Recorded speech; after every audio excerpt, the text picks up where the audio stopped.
this computer. Okay, it is working.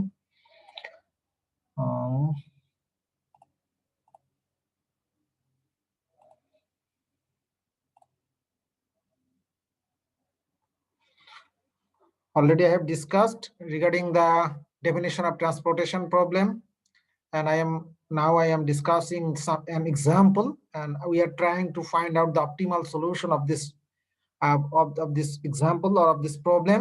And already I have discussed how to find out the initial feasible solution, and there are three methods. One of them is northwest corner method, minimum cell cost method, and Vogel's approximation method. And I have discussed only one method. This is the minimum cell cost method to find out the initial feasible solution. And this is, and from this minimum cell cost method, we have developed this table, and most probably all of you have got this point. And now we are concerned regarding the finding out of optimal solution. তাহলে আমরা কি আলোচনা করছি? বলেন, আমরা কি আলোচনা করছি?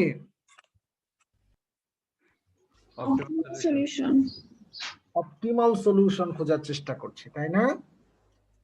তাহলে how can we be able to find out the optimal solution? There are two methods. Already I have discussed. One is stepping stone method, and another one is here একটা কি modified distribution method. MODI method. আমরা specially বা basically আমরা কোনটা নিয়ে আলোচনা করব? Here we are concerned regarding one method. This is the modified distribution method. And when you will go for applying this method for getting the optimal solution, then you have to add an additional columns and rows. আমরা একটা additional column এবং additional রোজ এই initial feasible সলিউশনের মধ্যে add করে নিব, এবং আমরা name দেব ইউ এন্ড ভি।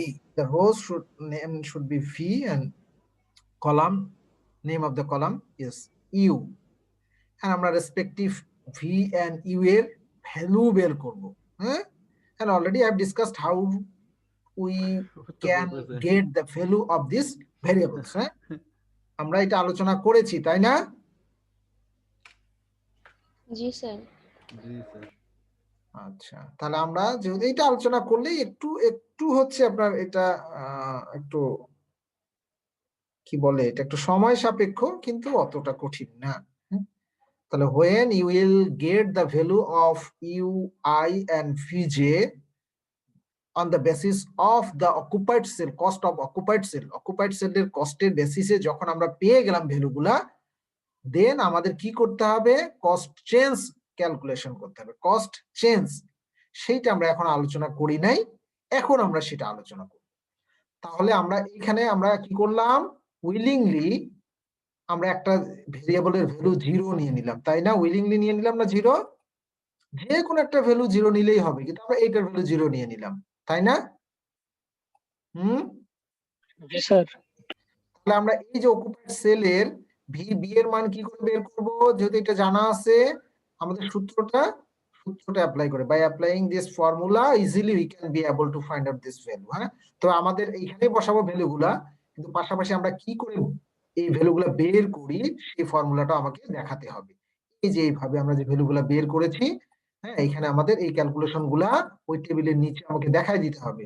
আমার একটা এক্সপেরিয়েন্স আছে যে আপনারা যারা এর আগে এই ধরনের কোর্সে পরীক্ষা দিয়েছেন, তারা কিন্তু এই ক্যালকুলেশন গুলো দেখায়নি, তারা সরাসরি ভ্যালুগুলা এখানে বসায় দিয়েছে। তা আপনারা ক্যালকুলেশন গুলো দেখাবেন। তাহলে আমরা এখানে এইটার ভ্যালু কত পাবো? আমরা এটার ভ্যালু তাহলে হচ্ছে কি, আমাদের সূত্রটা কি ছিল? ইউআই কি ছিল? UI plus V J equal to cost of the occupied cell. Cost of the occupied cell C দিয়ে ধরবো, আই জে। এইটা হচ্ছে কি আমাদের, এটা হচ্ছে u1 plus V B equal to cost of the occupied cell 8। তাহলে এইটা আমাদের যেহেতু 0 ধরে ফেললাম, তাহলে কি হবে? তাহলে এটা তাহলে হচ্ছে ভিবি ইকুয়াল টু হবে কত, ভিবি উইল বি 8। এই যে এখানে আমরা 8 বসাবো, 8 পেয়ে গেলাম আমরা, 8 পেয়ে গেলাম। অনুরূপ ভাবে আমরা কি করব, ভিসি এর ভ্যালু বের করব।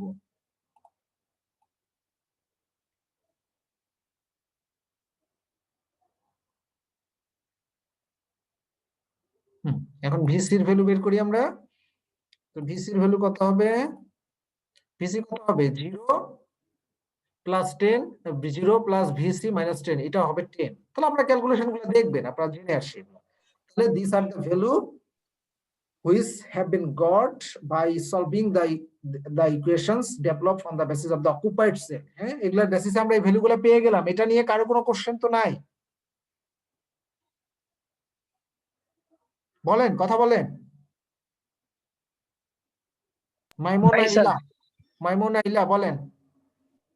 না স্যার, বুঝতে পেরেছি। আচ্ছা, তাহলে আমরা এখন বুঝলাম, হ্যাঁ, যে আমরা এইভাবে আমরা এই ভি বা ইউ এর ভ্যালু বের করব। after getting the value of this, and we have to calculate the cost change of empty cell। empty cell এ এখন আমরা যদি সেখানে অ্যাডিশনাল ইউনিট ডিস্ট্রিবিউট করি, তাহলে কস্ট কতটুকু চেঞ্জ হবে আমাদের সেটা বের করতে হবে।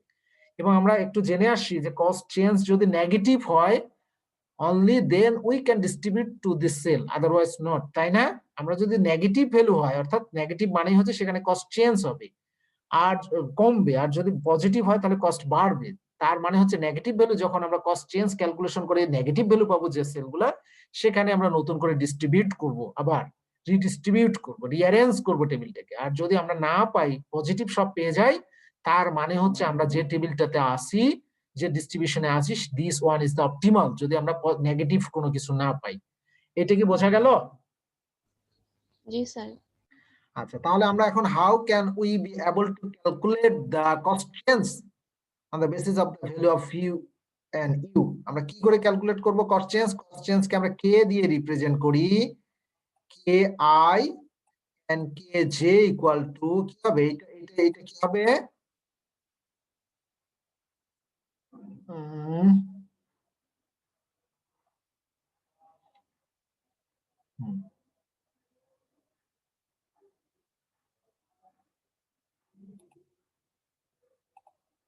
Just a minute. আমরা কস্ট চেঞ্জ কি করে ক্যালকুলেট করব আমরা সেটা শিখছি এখন। তাহলে আমরা কস্ট চেঞ্জের ফর্মুলাটা হচ্ছে, the formula which is applied for getting the value of cost change is এই আমাদের হচ্ছে সেল কস্ট, সেলের যে cost I J minus U I minus V J equal to cost change. এইটাই হচ্ছে কস্ট চেঞ্জ। তাহলে কস্ট চেঞ্জের ফর্মুলাটা হচ্ছে কি এটা, এটা কি বোঝা যায়? আমরা এই formula, this formula will be applied for calculating the cost change. অর্থাৎ আমরা কি করব, এমটি সেলের আমরা এখন কস্ট চেঞ্জ কার বের করব, এমটি সেল, হ্যাঁ, আনঅকুপাইড সেল, সেটার কস্ট বের করব, কস্ট চেঞ্জ বের করব। সেইটা আমরা কি করে বের করব, ওই সেলটা কস্ট মাইনাস ইউআই মাইনাস ভিজে equal to the cost change. Is it clear? Is it clear? Arif Rahman বলেন। জি স্যার, আবার একটু বলেন এই ফর্মুলাগুলো যেটা বললেন। আমরা একটা এমটি সেলে যদি নতুন করে ডিস্ট্রিবিউশন দেই, বা সেখানে যদি আমরা নতুন এমটি সেলটাতে যদি নতুন করে আমরা কোনো অ্যালোকেশন দেই, তাহলে সেটাতে কস্ট কতটুকু চেঞ্জ হবে সেইটা আমরা ক্যালকুলেশন করব এইভাবে।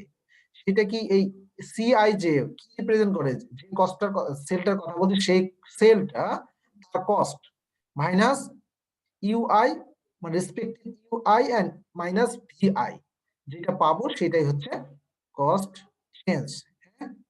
যেমন হচ্ছে আমরা এমটি সেল কোনটা আমাদের এখন, এমটি সেল স্যার সিআই এটা কি, এটা বুঝিনি। Cost of respective cell, I J, এই প্রত্যেকটা আই আর জে, এই সেলটার কথা যদি চিন্তা করি, এটাতে একটা আই আর একটা ইউআই আর একটা ভি জে আছে না এখানে, তাহলে এটা কি, এটা হচ্ছে, তাই না, এটা সরি এটা হচ্ছে ইউ টু রিপ্রেজেন্ট করছে ইউ টু, আর এখানে কি রিপ্রেজেন্ট করছে ভি বি, তাই না? জি স্যার। বি, তার মানে আই দ্বারা বোঝাচ্ছে 1 2 3 আর জে দ্বারা বোঝাচ্ছে এ বি সি, যেটা আসবে তার মানে হচ্ছে আমরা যে রেসপেক্টিভ সেলটা নিব তার আই এর মধ্যে হচ্ছে 1 2 3 এর কোনটা আসবে আর জে এর মধ্যে হচ্ছে এ বি সি এর কোনটা আসবে। এটা কি বোঝা গেল এখন? জি স্যার। হুম, স্যার আচ্ছা। তো এখন আমরা কি করব, আমি ভাবছিলাম যে আজকে ক্লাস শেষ হয়ে যাবে, দুইটা ক্লাস নিয়েও তো শেষ করা যাচ্ছে না। আচ্ছা যা হোক, তাহলে আমরা এখন আমাদের এমটি সেল কোনটা, প্রথমে এমটি সেলটা ধরি। আমাদের এই সেলটা এমটি সেল না এটা? হুম, এটা এমটি সেল না? জি স্যার। এটার সিআইজে তার মানে cost of this empty cell, এটা কত আমাদের 6, এটা কত 6 না? জি স্যার। জি স্যার। মাইনাস মাইনাস ইউআই মানে রেসপেক্টিভ আই এর ভ্যালু হবে 1 এখানে, হ্যাঁ তাহলে ইউআই মানে হচ্ছে 0 মাইনাস কি ছিল ভিজে, ভিজে মানে হচ্ছে আমাদের ভি এখানে আসবে, যে জায়গায় এ আসবে যেহেতু এটা 1 আর এর রিপ্রেজেন্ট করছে, এটা হচ্ছে 7, তাহলে ইকুয়াল টু কত হবে এটা -1। -1। আমরা কিন্তু এর আগে যেটা ক্যালকুলেশন করে দেখালাম না, লাস্ট ক্লাসে আমরা একটা ক্যালকুলেশন করলাম না, -1 আসলো না আমাদের? জি স্যার। ওইটা ছিল স্টেপিং স্টোন মেথড।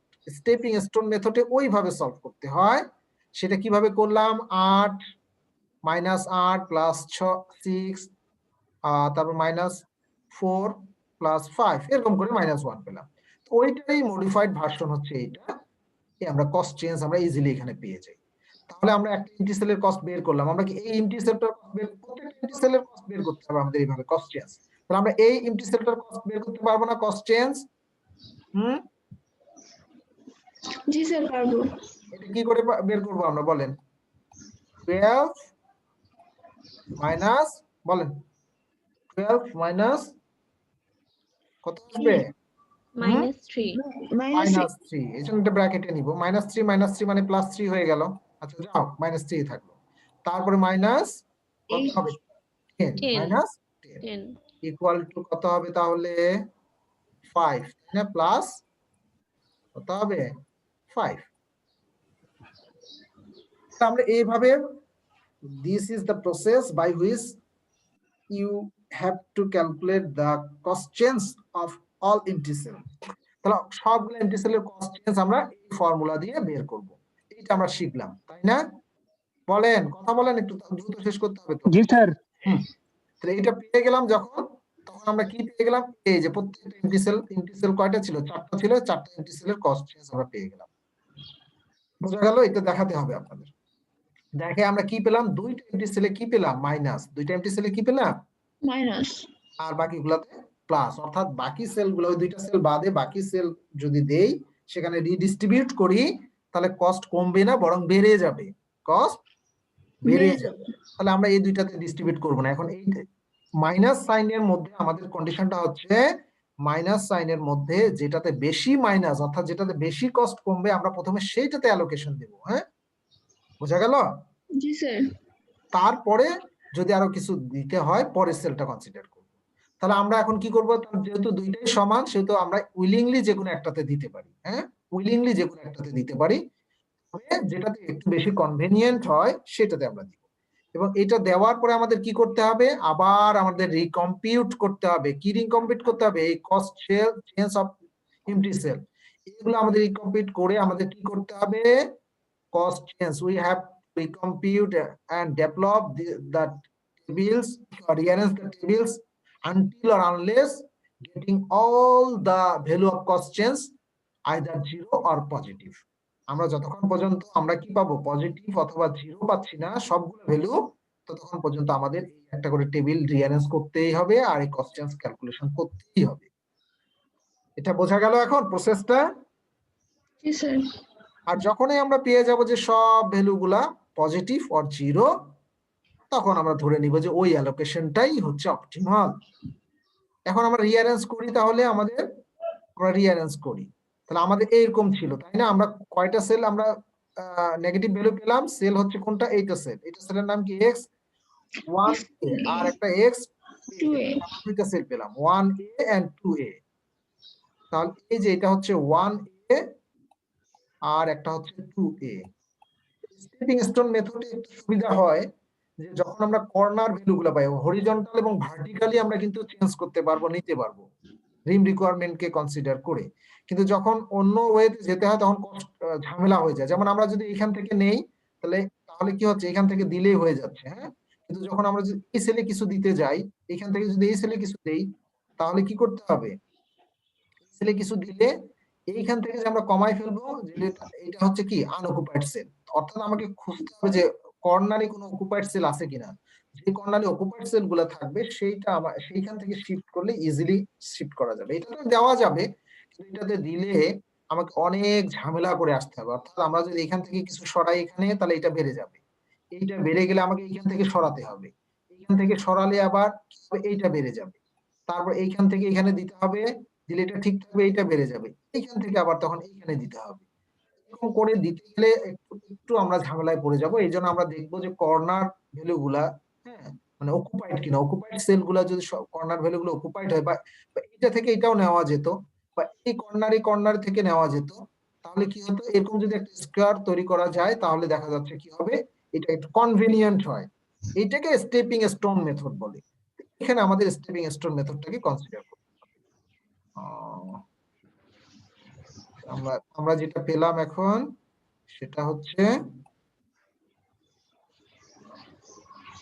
দুইটা সেলে দিতে হবে। আমরা এই সেলটাতে অ্যালোকেশন করি, এই সেলটা অর্থাৎ x1। তাহলে এইটাতে আমরা কত দিতে পারবো, এখান থেকে সরাতে পারবো, এখান থেকে নেই। যদি আমরা 1b থেকে নেই, তাহলে আমরা এখানে 25 এর বেশি নিতে পারছি না, তাই না? জি স্যার। এখান থেকে আমরা 200 নিতে পারবো, কিন্তু এখান থেকে 200 নিলে এখানে তো আছে 150, তাই না? বেশি হয়ে যায়। তাহলে এটাকে কনসিডার করলে আমরা এখান থেকে 25 এর বেশি নিতে পারবো না। হ্যাঁ, এই জন্য আমরা 25 নিলাম। যদি এখানে 25 নেই, তাহলে এটা হবে যাবে 0। তাহলে এখানে 25 বেড়ে গেল, এই জন্য এইখান থেকে 25 আমাকে এখানে শিফট করে দিতে হবে। তাহলে এখানে হলো 100, অর্থাৎ আমার রিম রিকোয়ারমেন্ট গুলো ফিল আপ থাকলো। আর এখানে হবে কত, 175। তাহলে আমরা রিঅ্যারেঞ্জ যদি করি, এইভাবে রিঅ্যারেঞ্জ করতে হবে। এই রিঅ্যারেঞ্জটা বা রিঅ্যালোকেশনটা কি বোঝা গেল? স্যার জি এই স্যার। সেন্সটা একটু জি স্যার। স্যার আবার একটু বললে ভালো হতো। আচ্ছা, আমরা আবার একটু আলোচনা করি। করে আমরা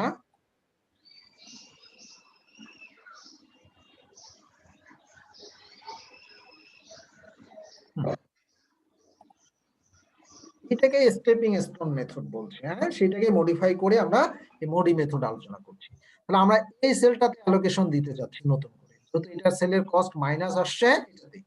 এটাতে আমরা যদি দেই, এই সেলে যদি কিছু দেই, তাহলে অন্য সেল থেকে কি করতে হবে, ওই যে আমাদের যে রিম রিকোয়ারমেন্ট অর্থাৎ ডিমান্ড এন্ড সাপ্লাই এর যে ব্যালেন্স, সেটা ব্যালেন্স রাখতে হবে, তাই না?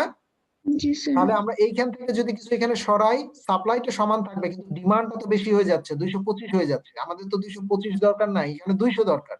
তাহলে এইখান থেকে কিছু এখানে সরাতে হবে। এইটাই মেনটেন করাকে আমরা রিম রিকোয়ারমেন্ট বলছি। হ্যাঁ, আমরা যে পরের স্লাইডে যাই, সেটাই করা আছে পরের স্লাইডে, এইটাতে করা আছে। তাহলে আমরা এই 25 কে এখানে শিফট করে দিলাম, দেখা যায় 25 এখানে শিফট হয়ে গেল। তাহলে অনুরূপ ভাবে আমার 200 আর থাকছে না, এখানে আমাদের 25 কমায় ফেলতে হবে। এই 25 আবার চলে যাবে এই সেলে। এই জন্য যে সেলগুলো অকুপাইড, পাশাপাশি যে স্কোয়ার করে যে সেলগুলো অকুপাইড, সেগুলো থেকে শিফট করলে সুবিধা হয়। এই জন্য আমরা কিন্তু 1x2 এটা এই এমটি সেলটাতে কিন্তু অ্যালোকেশন করলাম না। এটাতেও করলে হবে, কিন্তু এটা একটু ঝামেলা হবে। অর্থাৎ এই সেল থেকে এই সেল, ওই সেল থেকে এই সেল, আমাদের রিম রিকোয়ারমেন্ট গুলাকে মেনটেন করার জন্য। আমরা এখন আমার স্যার এখানে কি আনঅকুপাইড সেলগুলো ফিল আপ করতে হবে? আনঅকুপাইড সেলে আমরা দিব on the basis of the occupied cell. হ্যাঁ, আমরা আনঅকুপাইড সেলের কস্ট গুলো ক্যালকুলেশন করেছি। এইটাতে আসছে -1 পার ইউনিট, পার টন যদি এখানে দিই -1 কমবে, এখানেও -1 কমবে। এইটাতে আবার +5 পেয়েছি, অর্থাৎ এটাতে দিতে গেলে পার টনে 5 টাকা বাড়বে। হ্যাঁ, আর এটাতে কত পেলাম আমার মনে নাই, সেটা কত পেলাম আমরা এখানে, স্যার 2 পেয়েছিলাম। 2, এটাতে 2 বাড়বে। তার মানে হচ্ছে আমরা এটাতে কোনো অ্যালোকেশন দিব না, এটাতেও কোনো অ্যালোকেশন দিব না। এই দুইটাতে অ্যালোকেশন দেওয়া যাবে। তা আমরা যদি এইটাতে কোনো অ্যালোকেশন দেই, তাহলে আমরা কি করব, যেমন এই যে এইটাতে এই স্কয়ার বা এরকম করে হরিজন্টাল এবং ভার্টিক্যাল লাইন টানতে হবে। তার মানে এখানে দিতে হবে। এইখান থেকে যদি এখানে দেই, আর এখান থেকে যদি এখানে সরাই, তাহলে সেম থাকে। কিন্তু এখানে তো কোনো কিছু নাই, এখান থেকে সরালে, এখান থেকে যদি আমরা এখানে দেই, এখান থেকে আমরা এখানে দিতে পারছি না। এগুলা অকুপাইড সেলকে কনসিডার করে দিতে হবে। জি স্যার। আপনারা আরেকটু দেখবেন, দেখলে এটা কঠিন না, আপনারা আরেকটু দেখে আমার মনে হয় যে বুঝতে পারবেন। এরপরে আমরা আরো একটা উদাহরণ বা আরেকটা চ্যাপ্টার আলোচনা করব। হ্যাঁ, আরেকটা এক্সাম্পল আলোচনা করব, চ্যাপ্টার তো না, আরেকটা এক্সাম্পল আলোচনা করার চেষ্টা করবো এবং আশা করি বুঝতে পারবেন। একটু ঝামেলা মনে হচ্ছে কিন্তু অতটা কঠিন না। তাহলে আমরা যদি এখন কি করি, আমরা যদি এখানে 25 দিয়ে দিলাম, তার মানে এইখানে এটা 0 হয়ে গেল, তার মানে এইখান থেকে এখন 25 সরাই ফেলতে হবে অকুপাইড সেলে। এটা 175 আর এটা কত হবে, এটা 100 হয়ে গেল।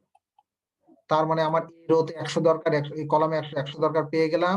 এখানে আমার কত দরকার, 275 ঠিক থাকলো, আর এখানে আমার দরকার 150 ঠিক থাকলো। অর্থাৎ রিম রিকোয়ারমেন্ট গুলাকে বা কনস্ট্রেন্ট গুলাকে কনসিডার করতে হবে। তাহলে আমরা এটা পেয়ে গেলাম, এই টেবিলটা পেয়ে গেলাম, এখানে আমার টেবিলটা দেওয়া আছে। এখন যখন টেবিলটা পেয়ে গেলাম আমরা, তখন আমাদের কি করতে হবে, আবার রিকম্পিউট করতে হবে। কার ভ্যালু বলেন তো, কার ভ্যালু আমাদের রিকম্পিউট করতে হবে বলেন। আবার ভি এর ভ্যালু ক্যালকুলেশন করতে হবে to find out the value of the cost change. আমরা কস্ট চেঞ্জ বের করব বেসিক্যালি, কিন্তু কস্ট চেঞ্জ বের করার জন্য, value of the cost change বের করার জন্য আমাদের first of all we have to calculate the value of U one and U and V এর ভ্যালু বের করতে হবে। তাহলে আমরা ইউ আর ভি এর ভ্যালু কি করে বের করি, আমাদের সূত্রটা জানা আছে না?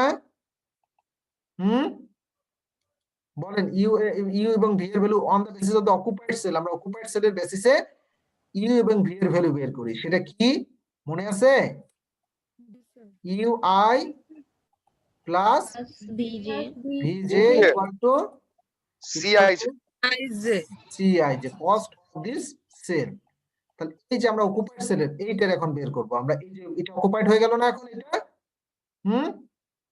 এই সেলটা অকুপাইড না, জি স্যার। এটা এখন আমরা বের করি। আমরা যে কোনো একটা ভ্যালু আরবিট্রারিলি বা আমরা উইলিংলি 0 ধরবো, তাহলে আমরা এই ইউ1 টাকে 0 ধরলাম।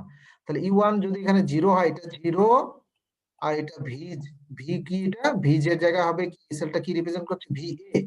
তাহলে VA equal to cost of this cell 6। তার মানে কি ভিএ ইকুয়াল টু কত, 6, তাই না? Yes, sir. এটা 6।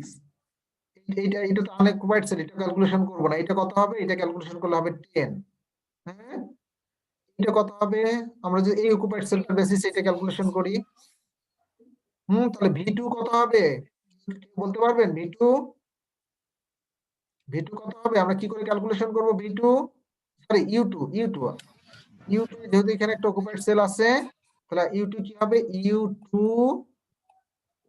প্লাস এখানে কি ভিসি হচ্ছে 10 ইকুয়াল টু 11, তাই না? এটা না, বলেন তাহলে ইউ2 ইকুয়াল টু কত হবে, ইউ2 ইকুয়াল টু 1, ইউ2 ইকুয়াল টু, কথা নাই, খুব কঠিন মনে হচ্ছে? কানিস বলেন, কানিস ফাতেমা বলেন। জি স্যার, মোটামুটি। মোটামুটি কেন রে ভাই? আমরা আগের ফর্মুলাটাই তো ইউজ করছি এখানে, আমরা আগে এগুলো সলভ করে আসলাম না, জি স্যার। এগুলো সলভ করে আসলাম না, এগুলা সেইটাই তো আমরা এখানে সলভ করছি। জি স্যার, বুঝতে পেরেছি। এখানে এমটি সেলটা একটু চেঞ্জ হয়ে গেছে। আগে কি ছিল, এই সেলটা ছিল, এই সেলটা থেকে আমরা 25 দিয়েছি, এখানে এ তে দিয়েছি, তাই না? জি স্যার। এখন এটার ভ্যালু চেঞ্জ হয়ে যাবে, ই1 0 ধরেছি, প্লাস হচ্ছে ভি বি আর ইকুয়াল টু, যেহেতু এখন এটা কস্ট অফ 1 আসবে, এটা 6 হয়ে গেল, আগে 8 ছিল, এটা 6 হয়ে গেল। হ্যাঁ, এই জন্য এখন ভিবি ইকুয়াল টু 6, এইভাবে ক্যালকুলেশন করছি। এবং পরের যে ফর্মুলা গুলা, এই যে এইখানে আমরা যেভাবে সলভ করেছি সেটাই ওইখানে সলভ করছি। আমি আরেকবার হেল্প করছি আপনাদের, না এভাবে ক্লাস নিয়ে হচ্ছে না, তারপরে দেখা যাক কতটুকু সলভ করা যায়।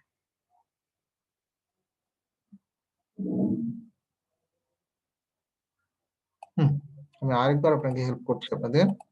তাহলে আমরা কি করব, we have find out the value of u and v on the basis of the occupied cell. হ্যাঁ, আমরা occupied cell rearrange করে নেই, পরের টেবিলটাতে আসি।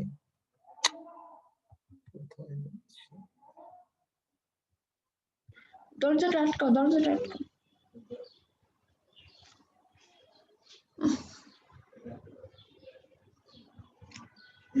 আমরা রিঅ্যারেঞ্জ করার পরে এই টেবিলটা পেলাম। এই টেবিলটা বোঝা যায়, আমরা রিঅ্যারেঞ্জ করার পরে আমরা এই টেবিলটা পেলাম, তাই না? জি স্যার। এই টেবিলটা থেকে আমাদের এখন বের করতে হবে ইউ আর ভি এর ভ্যালু বের করতে হবে on the basis of the cost of occupied cell. Occupied cell গুলার বেসিসে আমাদের ভ্যালু বের করতে হবে। এখন এইটা হচ্ছে অকুপাইড সেল, এখন এইটা অকুপাইড সেল হয়ে গেল। এখন এই সেলের বেসিসে আমাদের ভি এবং ইউ এর ভ্যালু বের করতে হবে। আমরা ইউ ওয়ান এর ভ্যালু 0 ধরে নিলাম। আমাদের সূত্রটা জানা আছে কি, ইউ এবং ভি কে যোগ করে cost of the cell, occupied সেলের কস্টটা হবে। হ্যাঁ, তাহলে এইটা যেহেতু 0, তারপরে plus V A equal to কত 6, এটা বোঝা যায় কি? এইটুকু বোঝা যায়? জি স্যার। তাহলে ভি এ ইকুয়াল টু 6। অনুরূপ ভাবে আমরা এখন কি, এইটা একটা অকুপাইড সেল, এই যে একটা অকুপাইড সেল, এটার ভ্যালু বের করব ভিসি। ভিসি কত হবে? ইউ ইউ 1 হচ্ছে 0 আর VC plus VC equal to 10, এটা হবে তখন 10 আর এটা হবে ভিসি, তাহলে এখানে হবে 10। যখন আমরা এটা পেয়ে গেলাম, এটা একটা অকুপাইড সেল, এটার ভ্যালু কত হবে? তাহলে এটা হচ্ছে ইউ2 আমাদের জানা নাই, ইউ2 প্লাস কি হবে, এটা হচ্ছে আরেকটা ভিসি, ভিসি আমাদের জানা আছে 10, 10, এটা ইকুয়াল টু কত? Cost of this cell 11। তাহলে ইউ2 ইকুয়াল টু কত হবে? 1। এটাকে সলভ করলে কত হবে? 1। 1। আবার ইউ3 কত হবে? আমরা -2। ইউ3 কি করে পাবো আমরা? ইউ3 হচ্ছে আমাদের কি, এটা যদি ইউ3 হয় তাহলে এইটা প্লাস হচ্ছে কি, এই সেলটা হচ্ছে ইউ3 এন্ড ভিএ, তাহলে এই হচ্ছে 6 আর এখানে হচ্ছে কস্ট অফ দিস সেল, এটা হচ্ছে 4, তাহলে -2, এটা হচ্ছে -2। তাহলে অনুরূপ ভাবে আমরা ভি এর মান বের করতে পারবো। তো এগুলো আমরা আগের প্রসেসে জেনে আসলাম। তাহলে আমরা সবগুলোর ভ্যালু পেয়ে গেলাম। আমরা কিসের ভ্যালু পেলাম? V A, VB, VC, U one, U two, ইউ3 এটা পেয়ে গেলাম। হ্যাঁ, এরপর আমরা কি করব? Cost change of empty cell এটা বের করব। Cost change of empty cell, cost change of empty cell আমরা কি করে বের করব? এই সেলটা এমটি ছিল। হ্যাঁ, এখন এটার আমরা কস্ট বের করি। সেটা কি? Cost of this cell minus U one মানে ইউআই ভিজে, রেসপেক্টিভ ইউ এর ভ্যালু রেসপেক্টিভ ভি এর ভ্যালু। তাহলে আমরা এই ভ্যালুটার আমি যদি একটু আপনাদের একটু হেল্প করি, অনেকে মনে হচ্ছে আকাশ থেকে পড়ছেন। হ্যাঁ, একটু প্র্যাকটিস করবেন, আজকেই দেখবেন ইজি হয়ে গেছে। এখন আমরা কার ভ্যালু বের করব বলেন তো? এই এমটি সেল গুলা কস্ট চেঞ্জ বের করব। যেহেতু একটা এমটি সেল, এটা একটা এমটি সেল, এটা একটা, এটা একটা, তাহলে আমরা এটার বের করি। যদিও যে সেলে ছিল নতুন করে এটার ক্যালকুলেশন করার দরকার হয় না, কিন্তু তারপরেও আমরা এমটি সেল গুলোর কস্ট বের করি। তাহলে এটার কস্টটা, এই কস্ট চেঞ্জ আমরা কি করে বের করব? আমরা জেনে আসছি কি, cost of this cell I, যে বলেন সূত্রটা বলেন, cost of this cell minus UI minus VJ, -VZ। ভিজে, তাহলে ভিজে মানে রেসপেক্টিভ ভ্যালু অফ ভি। হ্যাঁ, তাহলে এটা কি? এটা হচ্ছে, এটা রিপ্রেজেন্ট করছে ভিবি আর এটা ইউ এর কি রিপ্রেজেন্ট করছে? ইউ1। তার মানে সেল অফ দিস কস্ট হচ্ছে কি, cell cost of this cell হচ্ছে 8 মাইনাস ইউ1 0 মাইনাস ভিজে কত 6, তাই না? প্লাস ইকুয়াল টু কত হবে? এটা 2, তাই না? জি স্যার। অনুরূপভাবে আমরা এইটার ভ্যালু বের করতে পারবো না, এটা এমটি সেল, এটার ভ্যালু বের করতে পারবো না। কত হবে এটার ভ্যালু? 12 মাইনাস, বলেন 12 -2। -2 মানে +2। জি স্যার। তারপরে -10, তাহলে কত হবে এটা এখন? Equal to 4। আচ্ছা, আরেকটা ভ্যালু আমরা বের করে দিই। এই সেলটার ভ্যালু বের করি আমরা, এই যে এটা, এটাও তো এমটি সেল, তাই না? এই সেলটার ভ্যালু বের করি। এটা কত হবে? 7 -1 মাইনাস 6 ইকুয়াল টু কত হয় 0 কত হচ্ছে 0 এটাই আমরা পেয়ে গেলাম। দেখেন আমরা পরের স্লাইডে এই যে ভ্যালুগুলো পেয়ে গেলাম। হ্যাঁ, এই যে ভ্যালুগুলো আমরা ক্যালকুলেশন করলাম ওইখানে প্রত্যেকটা এমটি সেলের ভ্যালু আমরা পেয়ে গেলাম। এটা +1, এটা 0, এটা 3, এটা 4। তার মানে হচ্ছে আমরা যদি এই এমটি সেলটাতে নতুন করে অ্যালোকেশন দেই 1 টাকা আবার কস্ট বাড়বে পার টনে। If we reallocate any more one unit in this cell, then it will not incur any cost. Cost কমাবেও না বাড়াবেও না, 0। আর যদি আমরা এই সেলটাতে কোনো কিছু দেই তাহলে সেটা আবার 3 টাকা কস্ট বাড়াই দিবে, পরের সেলটাতে 4 টাকা কস্ট বাড়াই দিবে। তার মানে হোয়াট ডাজ ইট মিন, কি বলছে এটা বলেন তো? আমরা যে আমাদের আর রিঅ্যারেঞ্জ করার দরকার নাই, আমরা যে সলিউশনটা পেয়েছি সেটাই অপটিমাল সলিউশন। তার মানে আমরা নতুন করে রিঅ্যারেঞ্জ যদি করি ফাঁকা সেলগুলোতে কোনোটাতে কস্ট কমবে না। এটা দ্বারা কি বোঝাচ্ছে? কোনোটাতে কস্ট কমবে না। কি হবে? কস্ট তাহলে কোনোটাতে বাড়বে কোনোটাতে 0 থাকবে। তবে যেটাতে 0 থাকবে সেটাতে তো দেওয়া যায়, এই জন্য এই 0 থাকলে সেটাকে বলে মাল্টিপল অপটিমাল সলিউশন, অর্থাৎ more than one optimal solution is possible. হ্যাঁ, তাহলে আমরা এরকম পেয়ে গেলাম। তার মানে আমাদের টেবিলটা কি ছিল? এটা ছিল, তাই না? এটাই হচ্ছে আমাদের অপটিমাল সলিউশন। তাহলে এটা কি বলেন? এটাই হচ্ছে আমাদের অপটিমাল সলিউশন, এটাই আমাদের। আর যদি এখানে অপটিমাল সলিউশন না পেতাম, কোনো ভ্যালু যদি মাইনাস থাকতো, তাহলে আমরা আবার রিঅ্যালোকেট করতাম, করে আবার আমরা কি করতাম? ইউভি এর ভ্যালু বের করতাম, করে আবার আমরা cost change of empty cell বের করতাম, বের করে দেখতাম যে নেগেটিভ আছে কিনা। যদি নেগেটিভ থাকতো তাহলে আবার আমরা রিঅ্যারেঞ্জ করতাম। এটা চলতেই থাকতো until or unless getting all the value positive or 0 of cost change. এটা না পাওয়া পর্যন্ত এভাবে চলতেই থাকবে। আমরা বাই চান্স আমরা একটা টেবিল ডেভেলপ করেই পেয়ে গেছি। একটু বোঝা যায়? আবিদ বলেন। জি স্যার। আপনি কি আগের ব্যাচের নাকি 3-1 এর? স্যার 3-2 এখন। 3-2, আচ্ছা আচ্ছা। বলেন এইটা নিয়ে কারো কোনো ঝামেলা আছে? বলেন। আমরা এই প্রবলেমটা সলভ করতে পারলে বাকিগুলো সোজা। আমি চাচ্ছিলাম না বাকিগুলো আলোচনা করতে, তবে একটু হিন্টস দিব আপনাদের। হ্যাঁ বলেন,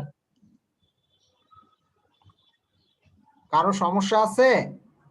না স্যার, বলেন। হ্যাঁ স্যার বুঝতে পেরেছি। আফরিন বলেন।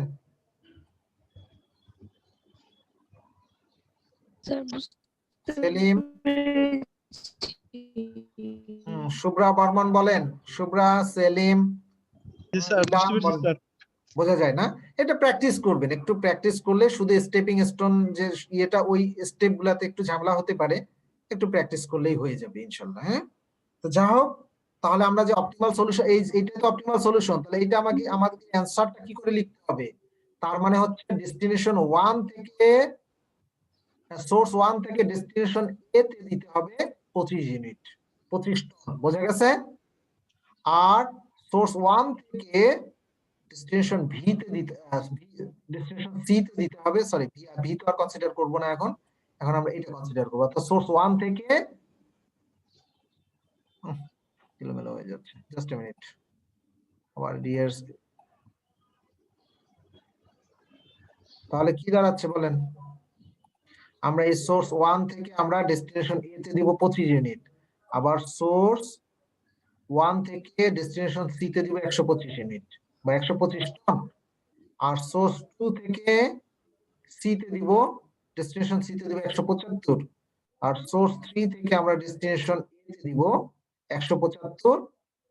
আর সোর্স 3 থেকে ডেস্টিনেশন বি তে দিব আমরা কত বলেন? 100। এটা বোঝা গেল? জি স্যার। এবং আমাকে কস্টটা ক্যালকুলেশন করে দেখাতে হবে। ওই যে আমরা একটা ইকুয়েশন বের করে রাখছিলাম না, ওই ইকুয়েশনটার বেসিসে আমাকে কস্টটা ক্যালকুলেশন করে দেখাতে হবে। এই যে কস্ট, হ্যাঁ, এটা ইকুয়েশনটা আমরা আগে বের করে রাখছিলাম না? জি স্যার। এইখানে আমরা ইউনিটগুলো বসাই দিব। তাহলে এক্স, এই যে 1 থেকে এ তে যাবে 25 ইউনিট, 25 বসালাম। 1 থেকে বি তে যাবে না কোনো কিছুই, 0। 1 থেকে সি তে 125 যাবে, 125। 2 থেকে সোর্স 2 থেকে এ তে কোনো কিছুই যাবে না, এটা 0। এইভাবে যদি আমরা বসাই প্রত্যেকটা টেবিলের ভ্যালু, আমরা পেয়ে যাব এই কস্টটা। এই কস্টটাই হচ্ছে সবচেয়ে মিনিমাম, এর চেয়ে আর কস্ট মিনিমাম করা সম্ভব না এই প্রবলেমটাতে। তাহলে this is the optimal solution. তো এটা বোঝা গেল? বলেন, আমরা এখন নেক্সট আরেকটা পার্ট আলোচনা করতে যাই। বলেন। জি স্যার, এটা বুঝতে পেরেছি। আচ্ছা, আমরা এখন পরের স্লাইডে যাই। তাহলে I have discussed the balanced transportation problem. There are some irregular types of problem in the transportation problem. The transportation problem আমরা কি আলোচনা করলাম? Balanced transportation problem. That's mean demands equal to supply. তাই না? Quantity of demands equal to quantity of supply. আমরা এটা আলোচনা করলাম, তাই না? কিন্তু irregular types of transportation problem আছে, সেটাতে কি হবে? আনব্যালেন্স ট্রান্সপোর্টেশন প্রবলেম বলি আমরা। সেখানে কি হবে? Either demand, quantity of demand will be higher than supply, or quantity of supply will be higher than quantity of demand. আমার কথা বোঝা গেল? আমরা সেটা নিয়ে একটু আলোচনা করব এখন। সেটা কি? আমরা হচ্ছে আনব্যালেন্স ট্রান্সপোর্টেশন প্রবলেম, হয়তো ডিমান্ড বেশি হবে অথবা সাপ্লাই বেশি হবে। তাহলে আমরা এখন কি আলোচনা করছি বলেন? Sir, Unbalanced transportation model. Unbalanced কখন বলছি? যখন হয় ডিমান্ড বেশি হবে অথবা সাপ্লাই বেশি হবে। তো তখন আমরা কি করব? আমরা এইখানে একটা উদাহরণ নিয়ে আসলাম। এক্সাম্পল, যে when a supply exceeds demand, হ্যাঁ, যদি সাপ্লাই যদি বেশি হয়ে যায় তখন কি করব, অথবা ডিমান্ড যদি বেশি হয়ে যায় তখন কি করব? আমরা আগের প্রবলেমটাতে যাই, আমরা আগের প্রবলেমটা থেকে একটু আলোচনা করে আসি, তাহলে একটু সুবিধা হবে। এটা দেখা যায় আমার এইটা দেখা যায় অপটিমাল সলিউশন দা মডিফাইড ডিস্ট্রিবিউশন মেথডের এটা দেখা যায়। জি স্যার। আচ্ছা, এখন বলছে ওই উদাহরণটাতে আমি ওইটা আপনাদের স্লাইড দেখাচ্ছি, তার আগে আমি এখানে একটু কারেকশন করে নেই। বলছে যে supply from the source 3 is 375. কত এটা? 300 কত বলেন?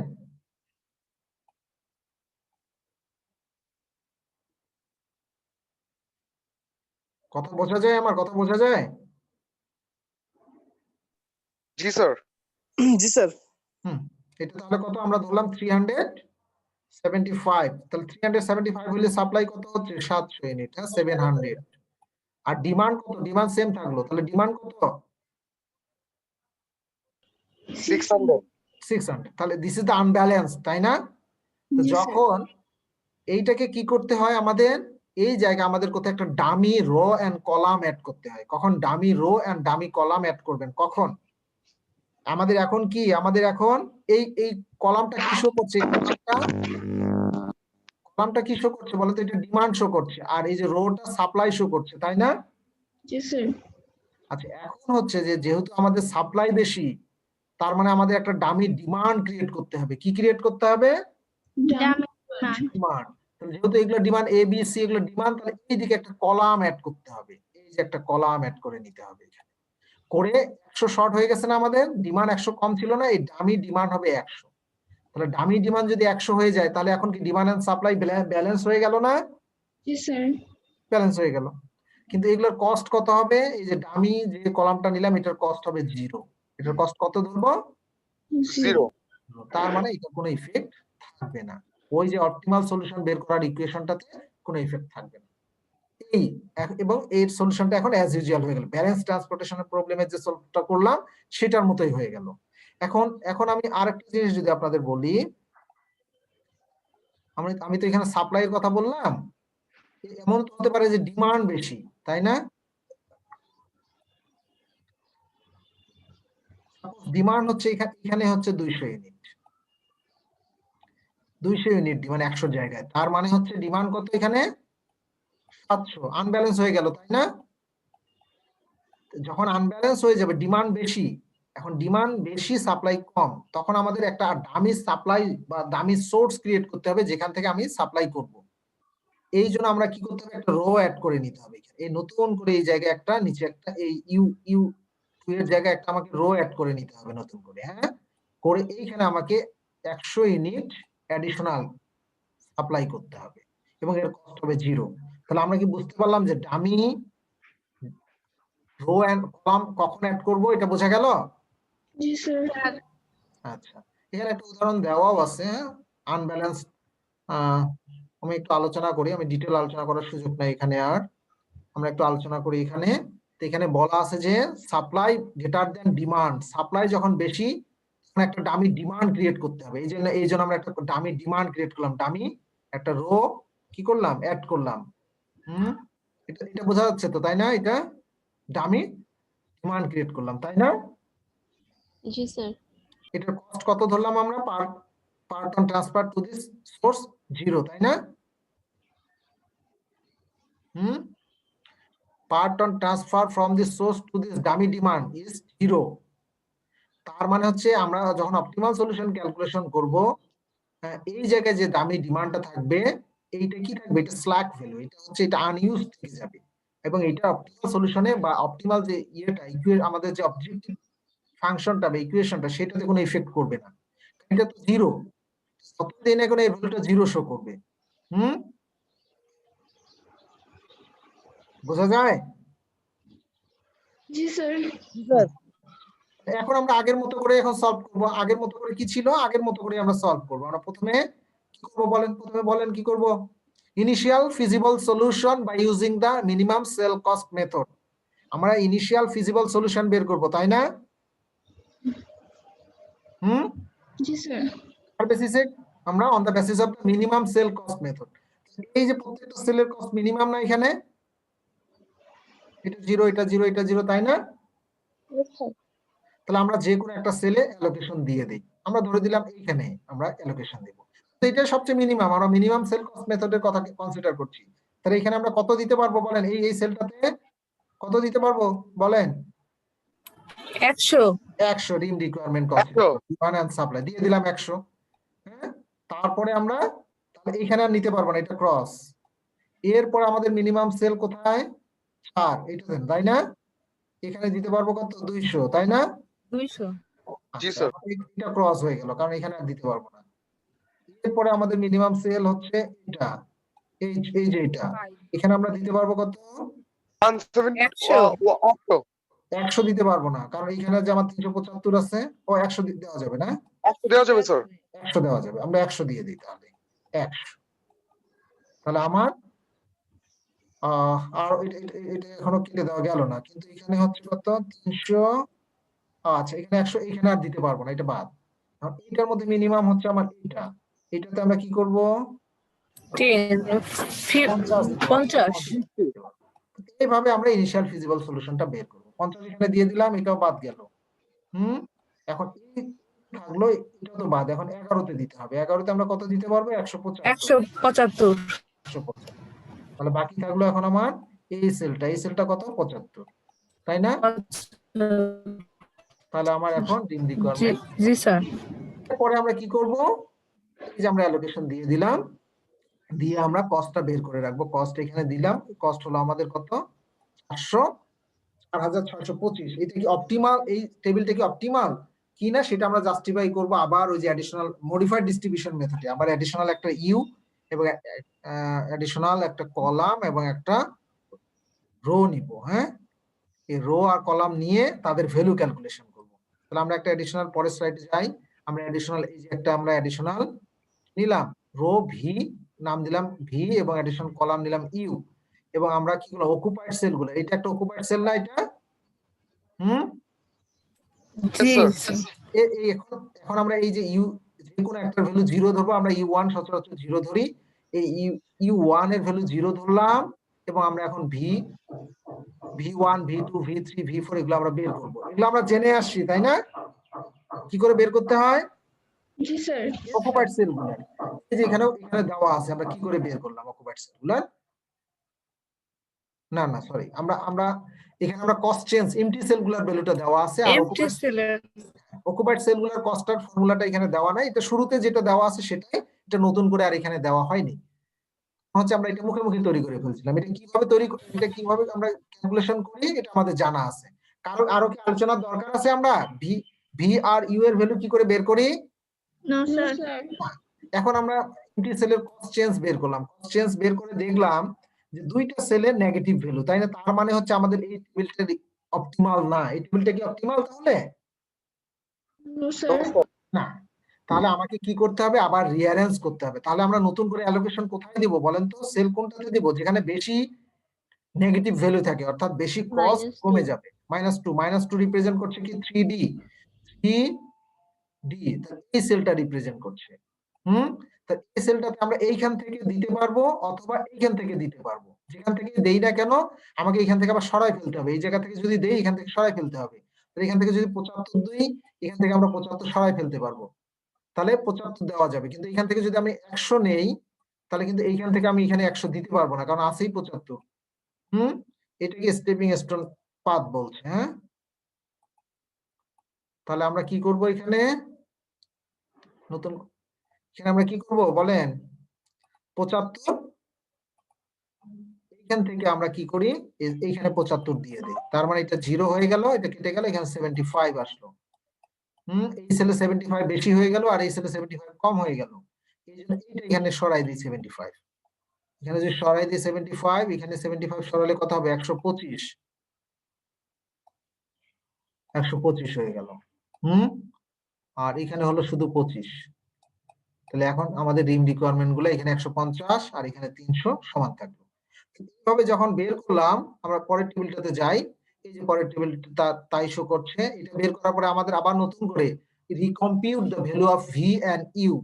আমরা এটা বের করলাম, করার পরে we have to recompute the constants of empty cell. এটা এমটি সেল, এটা এমটি সেল, এটা এমটি সেল, এটা এমটি সেল, এটার কস্টগুলো আমাদের আবার রিকম্পিউট করতে হবে। রিকম্পিউট করলাম আমি এখানে, করে দেখলাম যে সবগুলো পজিটিভ, কিন্তু একটা সেলে আসে নেগেটিভ। দেখা যায়? জি স্যার। আমিনুল, জি স্যার। আমিনুল ইসলাম, বোঝা যায়? জি স্যার। আচ্ছা, তাহলে আমাকে কি করতে হবে এখন, এই সেলটা কি 2D, এই যে 2D অর্থাৎ এই সেলটাতে আমাদের নতুন করে অ্যালোকেশন দিতে হবে। এখন 2D যেহেতু যেহেতু এই যে এই স্কয়ার করা যাচ্ছে এখানে পাশাপাশি তিনটা সেল হচ্ছে অকুপাইড, তো এখান থেকে আমরা নেই। তাহলে এখানে আমরা কি করি, এখানে নতুন করে এখানে দিতে হবে, এখানে 25 দিয়ে দেই আর এখান থেকে 25 এখানে সরাই দেই। তাহলে আমরা এইভাবে যদি করি তাহলে আমরা এই যে 25 এখানে দিয়ে দিলাম আর এখান থেকে 25 এখানে দিয়ে দিলাম। এখান থেকে 25 এখানে চলে গেল আর এই 25 এখানে চলে আসলো। আসার পরে আমরা কি করব, ইউ আর ভি এর ভ্যালু রিকম্পিউট করি এবং কনস্ট্যান্টস অফ এমটি সেল আমরা রিকম্পিউট করি। আমরা পেয়ে গেলাম ভ্যালুগুলো, পেয়ে গেলাম কনস্ট্যান্টস অফ এমটি সেল, দেখলাম যে সবগুলো পজিটিভ, তাই না? অর্থাৎ আমরা যদি নতুন করে এমটি সেলের রিঅ্যালোকেশন দেই তাহলে কস্ট কমবে না, বরং বেড়ে যাবে। তার মানে হচ্ছে দিস টেবিল ইজ অপটিমাল। এইটাই কি বলেন?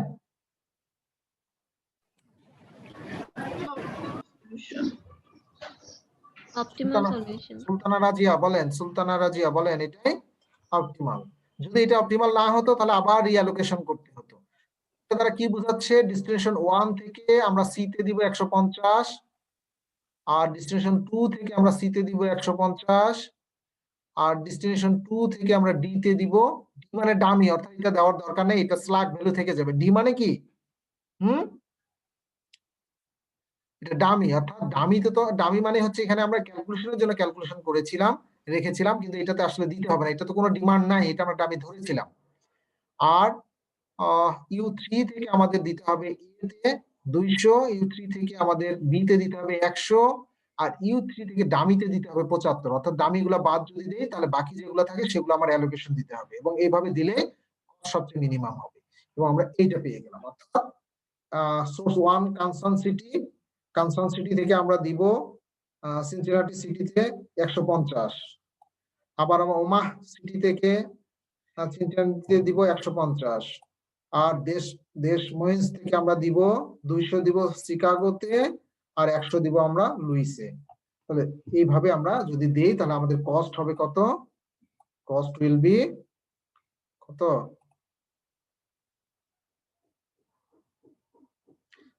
4,450 এইটা বোঝা গেল? কথা বলেন। Yes, sir. দামি যে ওই কলামটা আছে স্যার, ওইটা ওই লাস্টের টুকু স্যার অতটুকু বুঝলাম না স্যার, দামি কলামের বিষয়টা স্যার, মানে ওইটা স্যার আমরা মানে বাদ দিব, মানে কিভাবে বাদ দিব? এই ডামি জি থেকে স্যার। কনসিডার করতে হবে না, এখান থেকে দিতে বলছে কত 25, বি থেকে 25 দিতে বলছে, এখানে তো মানে সাপ্লাই বেশি, সাপ্লাই তো কিছু আনইউজ থেকে যাবে, তাই না?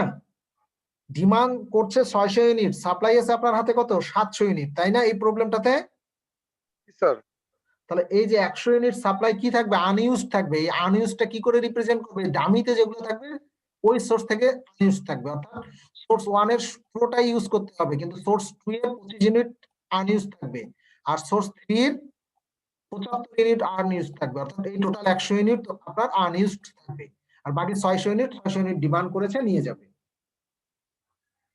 বোঝা যায়?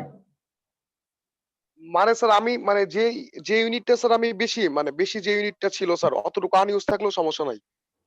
না সমস্যা কি, এইটাকে যদি আপনি অবজেক্টিভ ফাংশনে নেন তাহলে এটা জিরো আসবে, যেহেতু কস্ট ওর জিরো, এখানে যত বসান জিরো আসবে, অবজেক্টিভ ফাংশনকে ও এফেক্ট করবে না। আর এইখানকার ভ্যালুটা শো করে যে এটা আনইউজড মানে স্ল্যাক, অর্থাৎ আপনি সাপোজ আপনি ডিমান্ড করছেন 500 টাকা, আমার কাছে আছে 1000 টাকা, তার মানে আপনি 500 টাকার বেশি নিবেনই না, আমি জোর করে দিলেও আপনি নিবেন না। হ্যাঁ, তার মানে 500 টাকা আমার কি থাকবে, আমার কাছেই থেকে যাবে, তাই না? জি স্যার, জি স্যার। অথবা এরকম যদি হয়, যে আপনি আপনার 1000 টাকা দরকার, আপনি আমার কাছ থেকে 500 নিলেন, মধুর স্যারের কাছ থেকে নিলেন 300, মধুর স্যারের কাছ থেকে 300 নিলেন, আর হচ্ছে আপনি তন্ময় স্যারের কাছ থেকে 500 আছে, তাহলে আমার কাছ থেকে 200 নিলেন, 300 নিলেন, মধু 500 সরি আমার কাছ থেকে 500, মধুর স্যারের কাছ থেকে 300, তাহলে আপনার 800 হয়ে গেল, তাই না? কিন্তু জি তন্ময় স্যার। স্যারের কাছে 500 আছে, কিন্তু আপনার দরকার আর কত, আপনি 1000 এর বেশি নিবেনই না, তন্ময় 200 স্যারের টাকা। কাছ থেকে 200 নিলেন, তার মানে এই তন্ময় স্যারের 200 টাকা আনইউজ থাকবে, আমারটা আনইউজ নাই, আমারটা পুরোটা নিয়ে নিয়েছেন। যদি আমার কাছ থেকে কম নিতেন তাহলে আমারটা আনইউজ থাকতো। অনুরূপ ভাবে সেম জিনিস এখানেই, যে আপনার ইউনিট 1 থেকে পুরোটাই নিয়ে নিয়েছে, এটা আনইউজ নাই, ইউনিট 2 থেকে 25 ইউনিট ডামিতে যাচ্ছে, মানে 25 ইউনিট আনইউজ থাকবে, আর ইউনিট 3 থেকে 75 ইউনিট আনইউজ থাকবে। এটাই। আর একটু দেখবেন, দেখে আমরা হয়তো কালকে আরেকটু বসবো, কালকে 11টায় আবার বসবো, এটা নিয়ে কোনো কোশ্চেন থাকলে আপনারা বলবেন, আজকে একটু পড়াশোনা করবেন, আমরা ফার্স্ট 10 মিনিটস আমরা এটা নিয়ে আলোচনা করব, এরপরে আমরা নতুন আলোচনায় যাব। ঠিক আছে, এ পর্যন্ত থাকলো।